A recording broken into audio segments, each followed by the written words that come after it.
ঠিক আছে, আজকে আমাদের আলোচনার বিষয় হলো প্রোনাউন রেফারেন্সিং। প্রথমত আমরা প্রোনাউন কি এটা একটু জানি। প্রোনাউন হচ্ছে আমাদের পার্টস অফ স্পিচের দ্বিতীয় প্রকারভেদ। প্রোনাউন কি? প্রোনাউন হলো নামের পরিবর্তে যে শব্দগুলোকে আমরা ব্যবহার করি। প্রো শব্দের অর্থ বলছি পরিবর্তে, নাউন মানে হচ্ছে নাম, নামের পরিবর্তে যে শব্দগুলো ব্যবহার করি। যেমন আমি বললাম হচ্ছে তোমাদের, এই যে তোমাদের নাম কিন্তু তোমাদের না। আমি বললাম হচ্ছে আমাকে, আমার নাম কিন্তু আমাকে না। আমরা বললাম হচ্ছে বাকিরা, বাকিদের নাম কিন্তু বাকিরা না।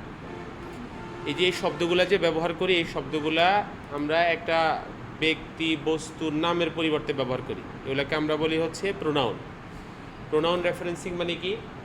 এখানে প্রোনাউন মানে তো বুঝলাম, রেফারেন্সিং শব্দটা আসছে হচ্ছে রেফারেন্স থেকে। রেফারেন্স শব্দটা আসছে আবার রেফার থেকে। রেফার মানে হচ্ছে বলতে বোঝায়, অর্থাৎ কোন প্রোনাউন দ্বারা কাকে বোঝায় এমনটা বোঝাতে যেই শব্দগুলা বা যেই জায়গায় আমরা চিহ্নিত বা স্পষ্ট করি সেটাকে বলা হচ্ছে প্রোনাউন। অর্থাৎ এক জায়গায় একটা প্রোনাউন দ্বারা যে ব্যক্তিটাকে বোঝাচ্ছে সেই ব্যক্তিটা ঠিক আছে কিনা, মানে ওই প্রোনাউনটার ব্যবহারটা ঠিক আছে কিনা, অথবা ওই ব্যক্তি যাকে বোঝাচ্ছে সেটা স্পষ্ট কিনা। যদি স্পষ্ট না থাকে তাহলে স্পষ্ট করা, অথবা যাকে বোঝাচ্ছে সেটাকে যেন ঠিকঠাকভাবে লেখা, এটা হচ্ছে প্রোনাউন রেফারেন্সিংয়ের কাজ। তো আমরা প্রথমত প্রোনাউন যত ধরনের আছে সেটার একটু প্রকরণটা আমরা একটু জানব। প্রোনাউন মূলত 8 ধরনের হয়ে থাকে। কয় ধরনের বলো? 8 ধরনের।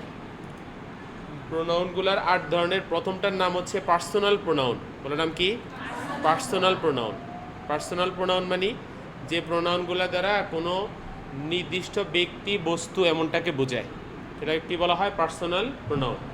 যেমন এগুলো হতে পারে I, we, you, he, she, it, they. বলো আবার, ইউ, হি, শি, ইট, দে, এগুলোর নাম কি? Personal pronoun. সেকেন্ড যেটার নাম হচ্ছে ডেমনস্ট্রেটিভ প্রোনাউন। বলো নাম কি? ডেমনস্ট্রেটিভ। ডেমনস্ট্রেটিভ মানে হচ্ছে নির্দেশক প্রোনাউন। নির্দেশক মানে যে প্রোনাউনগুলো দ্বারা আমরা কোনো কিছুর প্রতি নির্দেশ করি। যেমন আমরা এইটা, ওটা, এগুলো, ওইগুলো যে শব্দগুলো ব্যবহার করি, এগুলার ইংরেজি শব্দগুলাই হচ্ছে ডেমনস্ট্রেটিভ প্রোনাউন। যেমন আমার সাথে বলো দিস, দ্যাট, দিস, দোজ। এই আগেরটাকে হচ্ছে দিস পড়বা, পরেরটাকে হচ্ছে দোজ পড়বা। বললাম আমার সাথে, দিস, দ্যাট, দিস, দোজ, এগুলোর নাম কি বলতো? Demonstrative pronoun. দিস অর্থ কি বলতো? এটা। দ্যাট অর্থ কি? ওটা। দিস অর্থ এগুলো। দোজ অর্থ ওইগুলো। 3 নম্বর প্রোনাউনটার নাম হচ্ছে ইন্টারগেটিভ প্রোনাউন। বলো নাম কি? ইন্টারগেটিভ প্রোনাউন মানে আমরা প্রশ্ন করার জন্য যে প্রোনাউনগুলোকে ব্যবহার করি। কি করার জন্য বলো? প্রশ্ন করার জন্য যে প্রোনাউনগুলোকে ব্যবহার করি। যেমন প্রশ্ন করার জন্য আমরা যে ডাব্লিউএইচ কোশ্চেনগুলো ওয়ার্ড ব্যবহার করি, এগুলোকে বলা হচ্ছে ইন্টারগেটিভ প্রোনাউন। যেমন who, which, when, what, whose, where, how. Who অর্থ কি? কে বা কারা। হু অর্থ কি? হুইচ অর্থ কি? কোনটি। হোয়েন অর্থ কি? কখন। হোয়াট অর্থ কি? কি। ক রস্বীকার নাকি ক দীর্ঘিকার? ক দীর্ঘিকার কিন্তু। হুজ অর্থ কি? হুজ অর্থ হচ্ছে কাকে। ওকে। হোয়ার অর্থ কোথায়। হাউ অর্থ কিভাবে। রিলেটিভ প্রোনাউন যেগুলা, সেগুলাই ইন্টারগেটিভ প্রোনাউন যেগুলো ছিল সেগুলাই রিলেটিভ প্রোনাউন হতে পারে যদি বাক্যটা ইন্টারগেটিভ না হয়। ধরো হু, হুইচ যদি প্রশ্নবোধক বাক্যে যদি হয় তাহলে এগুলোর নাম আমরা ইন্টারগেটিভ প্রোনাউন বলব। কিন্তু এগুলো যদি প্রশ্নবোধক বাক্যে যদি না হয় তাহলে এগুলোর নাম হয়ে যাবে হচ্ছে রিলেটিভ প্রোনাউন। কি যা বলো? তখন এগুলার এই রিলেটিভ প্রোনাউনগুলোর অর্থ চেঞ্জ হয়ে যাবে। কেমন অর্থ চেঞ্জ হবে? হু অর্থ আমরা ইন্টারগেটিভে কি বলছিলাম? কে বা কারা। হু অর্থ এখন হবে হচ্ছে যে বা যারা। কি অর্থ হবে? হুইচ অর্থ আমরা পড়ছি এখানের মধ্যে কি? কোনটি। এখন হবে হচ্ছে যেটি বা যা। কি হবে বলো? যেটি বা যা। দ্যাট অর্থ আমরা ইন্টারগেটিভ প্রোনাউনে ছিল না এটা, কিন্তু দ্যাট অর্থ হচ্ছে যে বা যারা। যার অর্থ কি? অথবা যাও বোঝায়। কি বোঝা বলো? যা। হুম অর্থ হচ্ছে আমরা ইন্টারগেটিভ প্রোনাউনে হুম অর্থ পড়ি হচ্ছে কাকে, এখানে অর্থ করব হচ্ছে যাকে। কি অর্থ করব? হুজ অর্থ আমরা বলছিলাম হচ্ছে কার, এখানে অর্থ হবে হচ্ছে যার। কি অর্থ হবে? ওয়ার অর্থ আমরা ইন্টারগেটিভ বলছি হচ্ছে কোথায়, এখন হবে হচ্ছে যেখানে। কি অর্থ হবে বলো? তার মানে ইন্টারগেটিভ প্রোনাউনগুলাই রিলেটিভ প্রোনাউন হয়ে যেতে পারে যদি এগুলা ইন্টারগেটিভ বাক্যে না হয়, অ্যাসার্টিভ বাক্যে যদি হয়। তারপর হচ্ছে রিফ্লেক্সিভ প্রোনাউন। রিফ্লেক্সিভ প্রোনাউন মানে আত্মবাচক প্রোনাউন। আত্মবাচক প্রোনাউন মানে যে প্রোনাউনগুলা কোনো কিছু নিজেকে বোঝায়। যেমন আমরাতে এই নিজেকে বোঝাতে যে প্রোনাউনগুলা, এগুলা ইংলিশে চিহ্ন দিয়ে চেনা গেল, বাংলাতে বোঝানো বা বোঝা একটু ডিফিকাল্ট। বাংলাতে নর্মালি আমরা কোনো কথা শেষে যখন রস্যি অতিরিক্ত জোর করার জন্য ব্যবহার করি, যেন আমি বললাম হচ্ছে আমাকেই দাও, তাকেই দাও, এই যে আমাকেই, তাকেই, যাকেই, এমনটা যে কথাগুলো বলি, রস্যি যে অতিরিক্ত যুক্ত করি জোর দেওয়ার জন্য, এই যে তারই, এটা তারই, তারের পরে যে বলছি, এই শব্দগুলা বাংলার ক্ষেত্রে রস্যি হয়, আর ইংলিশের ক্ষেত্রে সেলফ অথবা সেলফস হয়। কি বলো? সেলফ অথবা সেলফস দিয়ে যে প্রোনাউনগুলো ব্যবহার করি এগুলোকে বলা হয় রিফ্লেক্সিভ প্রোনাউন। বলো কি বলা হয়? Reflexive pronoun. যেমন বলো my self, our self, him self, her self, them selves. তাহলে প্লুরাল যেগুলো এগুলোর সাথে কি হয়? সেলফস। আর সিঙ্গুলার যেগুলো এগুলোর সাথে কি হয়? সেলফ। 6 নাম্বারটার নাম হচ্ছে পসেসিভ প্রোনাউন। বলো নাম কি? যে প্রোনাউনগুলা মালিকানা বোঝায়, যে প্রোনাউনগুলা কোনো কিছুর অধিকার বোঝায়। যেমন এখানে যে প্রোনাউনগুলো আছে এগুলার পরে যদি একটা নাউন দিই তাহলে সেটা ওই জিনিসটার মালিক বুঝিয়ে ফেলে। যেমন বলো তো পার্সোনাল পসেসিভ প্রোনাউনগুলা, my, our, your, his, her, its, their. বলো আবার my, our, your, his, her, its, their. My, our, your, his, her, its, their. এগুলোর নাম কি বলতো? Possessive pronoun. অর্থ কি বলছি? মালিকানা বোঝানোর জন্য যে প্রোনাউনগুলো হয়। যেমন ধরো আমি বললাম হচ্ছে মাই ফোন, তাহলে ফোনটার মালিক কে? আমি হয়ে গেছি। আওয়ার ফোন, ফোনটার মালিক কারা? আমরা। ইউর ফোন, ফোনটার মালিক কে? তুমি। হিজ ফোন, ফোনটার মালিক কে? সে। বুঝতে পারছো? এই শব্দগুলো দিয়ে সাথে যে নাউনটা দিই, এই নাউনটা হচ্ছে ওই জিনিসটার মালিক বুঝিয়ে ফেলে, মালিকানা বুঝিয়ে ফেলে। 7 নম্বর প্রোনাউনটার নাম হচ্ছে ইনডিফিনিট প্রোনাউন। বলো নাম কি? ইনডিফিনিট প্রোনাউন মানে যে প্রোনাউনগুলো দ্বারা কোনো কিছু অনির্দিষ্টতা বোঝায়। কি বোঝায় বলো? অনির্দিষ্টতা। ধরো আমরা এখানে ক্লাসের মধ্যে বললাম যে হচ্ছে তোমাদের কেউ কি আজকে এই হোমওয়ার্কটা করে আনছো, তাহলে কেউ মানে কে? কেউ মানে কে? এটা কি নির্দিষ্ট করে বোঝা যাচ্ছে? আমরা বললাম হচ্ছে প্রত্যেকেই এখানে উপস্থিত। প্রত্যেক মানে কে বলো তো? প্রত্যেক মানে এখানে সবাই না, কিন্তু নির্দিষ্ট করে বোঝাচ্ছি। যে প্রোনাউনগুলো নির্দিষ্ট করে বুঝাই না সেগুলোকে বলা হয় ইনডেফিনিট প্রোনাউন। কি বলা? বলো বলো সবগুলো শব্দ আমার সাথে। Anyone, anybody, anything, everyone, everything, nothing, somebody. এই শব্দগুলা সিঙ্গুলার। এই শব্দগুলা কি বললো তো? এগুলা দেখতে মনে হয় প্লুরাল। কি মনে হয় বলো? যেমন এনিওয়ান মানে যে কেউ, আছে, এটা সিঙ্গুলার মনে হলো। এই যে এভরিওয়ান শব্দটা শুনতে এবং এভরিবডি শব্দটা শুনতে মনে হয় প্লুরাল। এভরিবডি অথবা এভরিওয়ান অর্থ কি বলেন? এভরিবডি অথবা এভরিওয়ান অর্থ কি? প্রত্যেকেই। প্রত্যেক মানে কি? সবাই না, কিন্তু প্রত্যেক মানে প্রতি এক। প্রতি কয়জন? প্রতি একজন করে বোঝায়। কয়জন করে? তার মানে এভরিওয়ান, এভরিবডি, এনিওয়ান, এনিবডি শব্দগুলো সিঙ্গুলার না প্লুরাল? সিঙ্গুলার। ওকে। 8 নম্বরটার নাম হচ্ছে রিসিপ্রোকাল প্রোনাউন। বলো নাম কি? যেগুলা পারস্পরিকতা বোঝায়। কি বোঝায় বলো? যেমন each other, one another. Each other মানে কি? একে অপরের। ওয়ান অ্যানাদার মানে কি? একে অপরের। এই শব্দগুলা পারস্পরিকতা বোঝায়। তাহলে প্রোনাউন কয় প্রকার হলো? কি কি বলেন তো? Personal, demonstrative, interrogative, possessive, indefinite, reciprocal. Okay. এই প্রোনাউনগুলো আমরা বাক্যের মধ্যে থেকে প্রথমে ফাইন্ড আউট করতে হয়। ওকে। ফাইন্ড আউট করে আমরা কি করি? আমরা এখানে দুইটা কাজ করি। আমরা এখানে দেখো দুইটা কাজ কি কি? একটা মানে প্রোনাউন রেফারেন্সিং আমাদের দুইটা কাজ কি কি? এক হচ্ছে বাক্যের প্রোনাউনটি ভুলভাবে ব্যবহার হলে তা সঠিকভাবে লিখতে হবে। যেমন এখানে দেখো education is the backbone of a nation. এখানে দিজ মেক্স বলছে। দিজ একটা কি প্রোনাউন না? দিজ অর্থ কি বলতো? এগুলো। এখন বলতো এখানে আগে যে লাইনটা ব্যবহার করা হয়েছে এই লাইনটা কাকে নিয়ে বলছে? এডুকেশন নিয়ে। এখন এডুকেশন কয়টা বিষয়? একটা। দিজ অর্থ এগুলো, মানে কয়টা বিষয়? অনেকগুলো। তাহলে আগের নাউনটা সিঙ্গুলার, পরের প্রোনাউনটা প্লুরাল দিয়ে ফেলছে না? তার মানে এখানে প্রোনাউনটা দেওয়া কি আছে? ভুল আছে। কেসে বলো? তখন এটাকে, এই প্রোনাউনটাকে আমরা চেঞ্জ করে আমরা সেখানে সিঙ্গুলার প্রোনাউনটা লিখব। 2 নাম্বারটা হচ্ছে আমরা কোনো প্রোনাউন যদি যে নাউনটাকে বোঝায় সেটা যদি অস্পষ্ট হয় তাহলে সেটাকে স্পষ্ট করে লিখতে হবে। যেমন বলছে হচ্ছে I went to shop to open to buy হচ্ছে popcorn but it did not open. আমি বললাম কি যে I went to the shop, আমি এই দোকানটাতে গিয়েছিলাম টু বাই পপকর্ন কেনার জন্য, but it did not open, কিন্তু এটা খোলা ছিল না। এখন এখানের মধ্যে এই যে একটা প্রোনাউন ইট বলছি, ইট দ্বারা এখানে কাকে বোঝাতে পারে? সবকেও বোঝাতে পারে, আবার কাকেও বোঝাতে পারে? পপকর্নকেও বোঝাতে পারে। পপকর্নের প্যাকেটটাও খোলা নাও থাকতে পারে, আবার এটাও বোঝাতে পারি যে দোকানটাও কি রে খোলা নাই। তখন আমি এখানের মধ্যে বুঝিয়ে দেবো যে ইট দ্বারা আমি এখানে পপকর্নকে বুঝাই নেই, আমি এখানে কাকে বুঝাইছি? সবকে বুঝাইছি। তখন এখানে দা সব লিখে দিতে হবে। তার মানে প্রোনাউনে দুইটা কাজ ঘটে, একটা হচ্ছে প্রোনাউনটা ভুলভাবে হলে কি করি আমরা? সঠিক করি। দুই নম্বরটা স্পষ্ট করে লিখি, কোন প্রোনাউন দ্বারা হচ্ছে কাকে বোঝায় সেটাই স্পষ্ট করে লিখি। ওকে, এবার আমরা প্রোনাউন অ্যান্ড রেফারেন্সিংয়ের যে সাধারণ নিয়মগুলো আছে সেগুলো একটু জানি। প্রথমত এক নম্বর নিয়ম হচ্ছে কোনো এক জায়গায় প্রোনাউনটা আগের নাউন অনুযায়ী বসবে।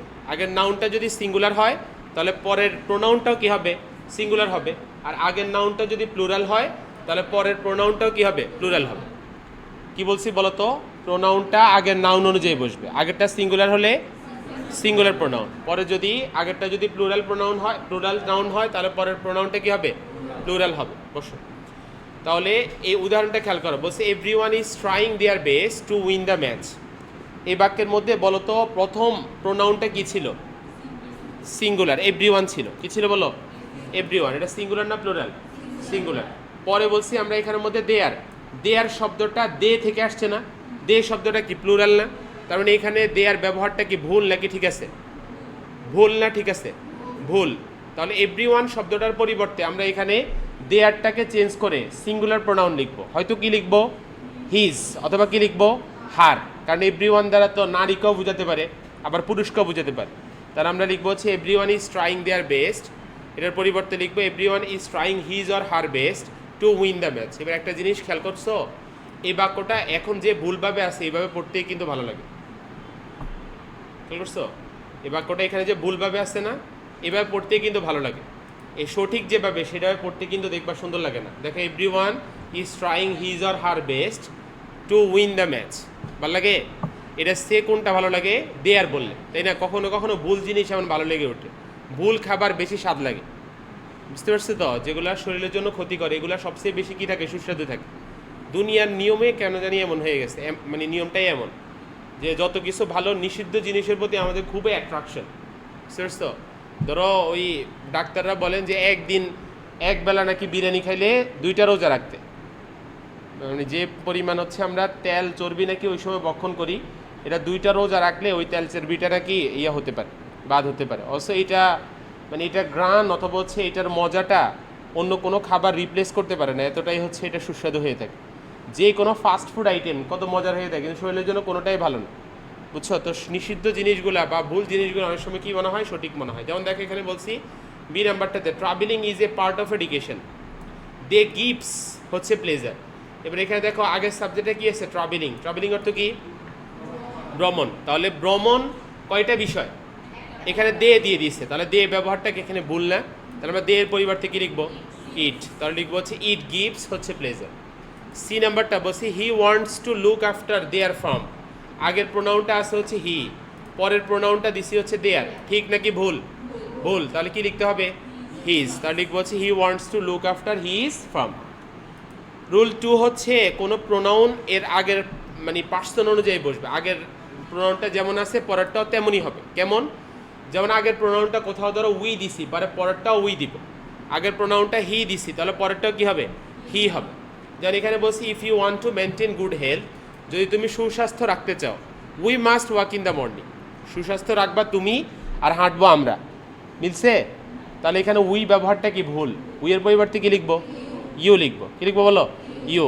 তাহলে এখানের মধ্যে আমরা পরের উইয়ের জায়গায় কি বসাবো? ইউ বসাবো। তাহলে লিখবো হচ্ছে if you want to maintain good health you must walk in the morning. Rule 3, কোনো বাক্যে যদি হু থাকে, কি থাকে বলো? হু দ্বারা ব্যক্তিকে বোঝায়। হু কেমন প্রোনাউন বলো তো? Relative pronoun. কেমন প্রোনাউন? হু দ্বারা কাকে বোঝায়? ব্যক্তিকে বোঝায়। কাকে বোঝায় বলো? ব্যক্তিকে। আর হুইচ দ্বারা অথবা দ্যাট দ্বারা বস্তুকে বোঝায়। হুইচ দ্বারা অথবা দ্যাট দ্বারা কাকে বোঝায়?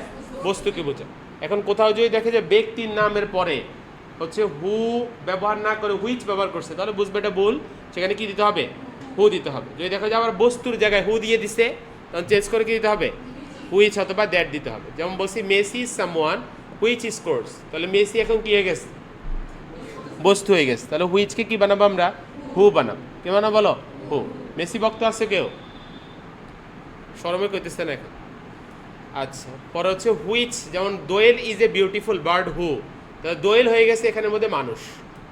তার মানে এখানে আমরা হুইচ যে ব্যবহার করছি, সে হুইচটাকে হুটাকে ব্যবহার করছি, হুটা চেঞ্জ করে আমরা কি লিখবো? হুইচ অথবা দ্যাট লিখব। রুল 4, কখনো যদি দুইটা প্রোনাউন যদি এন্ড দ্বারা যুক্ত হয়, কি দ্বারা বলো? তাহলে সেটা প্লুরাল হয়ে যায়। কি হয়ে যায় বলো? প্লুরাল। কিন্তু কোথাও যদি দুইটা প্রোনাউন যদি এন্ড দ্বারা যুক্ত হয়ে আগের প্রোনাউন আর পরের প্রোনাউনটার আগের অংশে এবং পরের অংশ যদি এভরি বা ইচ দ্বারা যুক্ত হয়, তাহলে সেটা সিঙ্গুলারই থাকে। কথাটা আমি আবার বুঝিয়ে বলি একটু। যেমন এখানে উদাহরণ খেয়াল করো, সৌরভ অ্যান্ড রিদওয়ান আর হচ্ছে ভেরি সিরিয়াস, এখানে দেখ এন্ড দ্বারা সৌরভ অ্যান্ড রিদওয়ানকে যুক্ত করছি, কয়জন মানুষ? এটা প্লুরাল। কিন্তু যদি কোথাও যদি এভরি দ্বারা দুইটা প্রোনাউনকে দুইটা নাউনকে যদি যুক্ত করি এন্ড দ্বারা, যেমন every doctor and every nurse, এখানে দেখো এভরি ডক্টর আলাদা জিনিস, এভরি নার্স আলাদা জিনিস, তাহলে দুইটা হইলে প্লুরাল হয়ে যাওয়ার কথা। কিন্তু গ্রামাটিক্যাল রুল অনুযায়ী এভরি দ্বারা কোনো প্রোনাউন যুক্ত হলে সেটা সবসময় সিঙ্গুলার হয়, সেখানে 10টা প্রোনাউনও বা 10টা নাউনও থাকুক না কেন। শুনছো?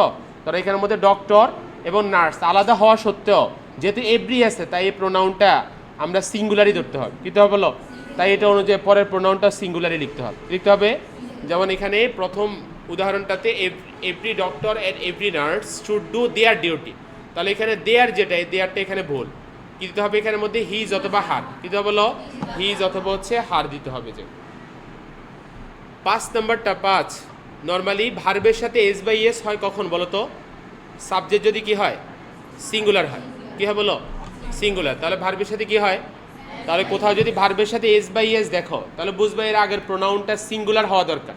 প্লুরাল দিয়ে দিলে সেটাকে চেঞ্জ করে হচ্ছে সিঙ্গুলার বানিয়ে দিবা। যেমন সিঙ্গুলার প্রোনাউন কি? হি হতে পারে, শি হতে পারে, ইট হতে পারে, দিস হতে পারে। বলো কি কি? হি, শি, ইট, দিস, এগুলোর নাম কি বলো? Singular pronoun.